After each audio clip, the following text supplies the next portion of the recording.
आज हम पढ़ेंगे हिंदी में संधि।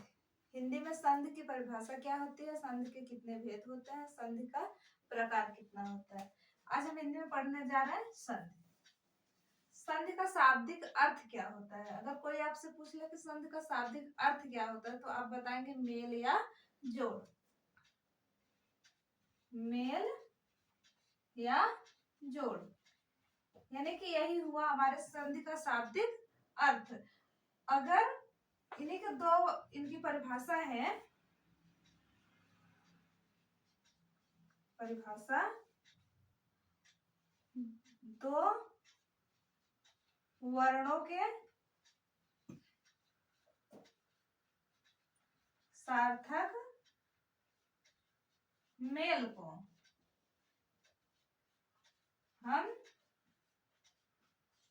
संधि कहते हैं। यानी कि दो वर्ण जो होते हैं उनका सार्थक अगर मिलन होता है, मेल होता है, तो उसी को हम संधि कहते हैं। और अगर हम एक शब्द और यूज करते हैं संधि विच्छेद, संधि विच्छेद, यहाँ पे अगर हम लिख दें संधि विच्छेद, संधि विच्छेद का मतलब होता है विकार। यानी कि संधि जो मेरा जोड़ा गया है उसमें अगर विकार हो रहा है, उसको हम तोड़ रहे हैं, तो उसी को हम कहते हैं संधि विच्छेद। जो दो शब्दों को हम जब तोड़ते हैं, जिन शब्दों को हम तोड़ते हैं उनमें जो विकार उत्पन्न होता है उन्हीं को हम संधि विच्छेद कहते हैं। जैसे हो गया, जैसे हो गया विद्यालय, विद्यालय, तो अगर हम इसको तोड़ रहे हैं तो इसमें विकार हो रहा है विद्या धन आलय, विद्याधन आलय, इसमें विकार हो रहा है। तो इसको जब इसको हम तोड़ दे रहे हैं तो इसमें विकार हो रहा है, इसको जब हम जोड़ दे रहे हैं तो इसमें संधि हो रही है, यानी कि मेल हो रहा है, और इसमें विकार हो रहा है, संधि विच्छेद हो रहा है। अब हम पढ़ेंगे संधि के भेद। संधि के तीन भेद होते हैं, संधि के तीन भेद, संधि के भेद। और संधि के कितने भेद होते हैं? तीन।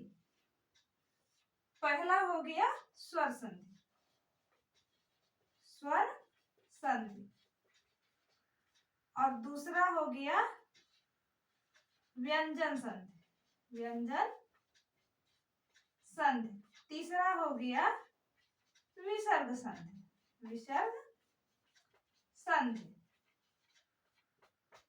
स्वर संधि में प्रायः स्वर वर्णों का प्रयोग किया जाता है। स्वर संधि में प्रायः स्वर संधि के जो वर्ण होते हैं वे स्वर वर्ण होते हैं। इनमें स्वर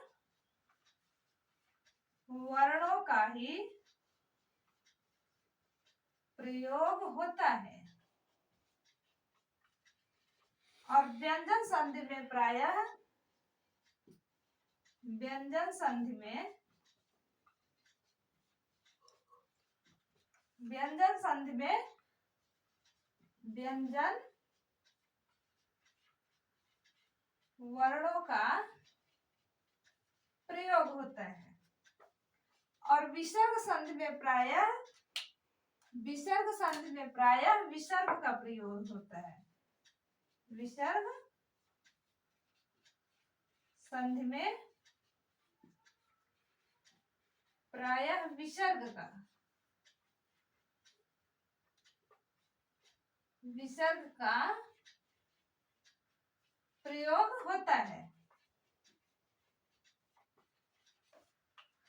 विसर्ग संधि में प्रायः विसर्ग का प्रयोग होता है, यही हमारा विसर्ग का चिन्ह। विसर्ग संधि में प्रायः इन्हीं विसर्ग का प्रयोग होता है। स्वर संधि के भेद। आज हम, जैसे हम पूछ ले कि स्वर संधि के कितने भेद होते हैं, या कोई हमसे पूछ ले कि स्वर संधि के कितने भेद होते हैं, तो स्वर संधि के 5 भेद होते हैं। स्वर संधि, स्वर संधि के भेद, तो स्वर संधि के 5 5 भेद होते हैं। पहला होता है दीर्घ संधि, दीर्घ संधि, और दूसरा होता है गुण संधि,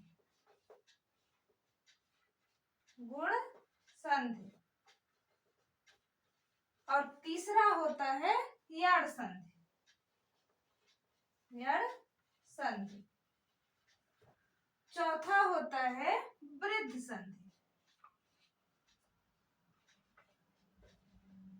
वृद्ध संधि, और पांचवा होता है अयाद संधि, अयाद संधि।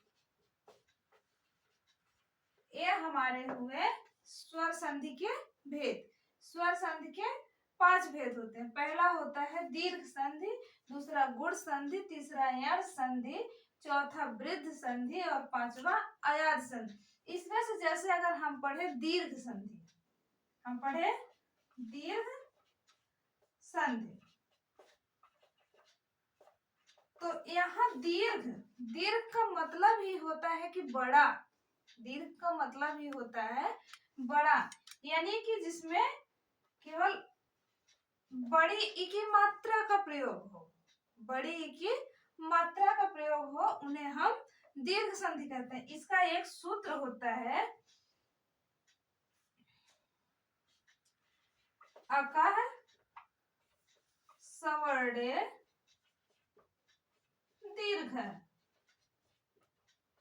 इनका सूत्र होता है अकह सवर्ण दीर्घ, यानी कि अ से क वर्ण, अ से क वर्ण के वर्णों को हम दीर्घ कहते हैं। मतलब कि इसमें जितने भी स्वर आ ई उ आते हैं उन्हें हम दीर्घ में रखते हैं, उन्हें हम बड़ा मानते हैं।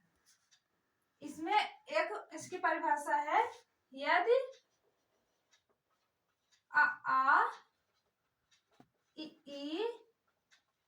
उ री, ली के स्थान पर